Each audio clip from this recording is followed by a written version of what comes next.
Early science of interstitial lung disease. అదొక ఊపిరితిత్తులకు సంబంధించిన జబ్బండి. ILD అంటాం. ఈ ఐఎల్డిని మనము ఎర్లీగా ఎలా పట్టుకోవచ్చు, ఎర్లీగా ఏ ప్రాబ్లం వస్తే పట్టుకోవచ్చు అనేది ఇప్పుడు తెలుసుకుందాం. మీకు రెగ్యులర్గా స్లోగా ఆయాసం అనేది పెరుగుతూ ఉంటుంది.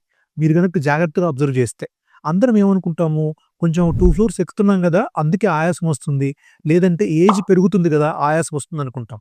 కానీ ఆ ఆయాసం స్లోగా పెరుగుతుంది, 3 నెలల్లో 6 నెలల్లో స్లోగా పెరుగుతుంది అంటే అది అండర్లయింగ్ ఐఎల్డి వల్ల అయి ఉండొచ్చు.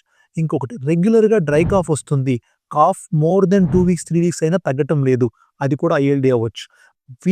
ఊరికనే వీక్నెస్, అలసిపోతున్నారు, ఎక్సర్సైజ్ కెపాసిటీ తగ్గిపోయింది, కొంచెం కూడా జాగింగ్ చేయలేకపోతున్నారు అంటే అది కూడా ఐఎల్డి వల్ల అయి ఉండొచ్చు.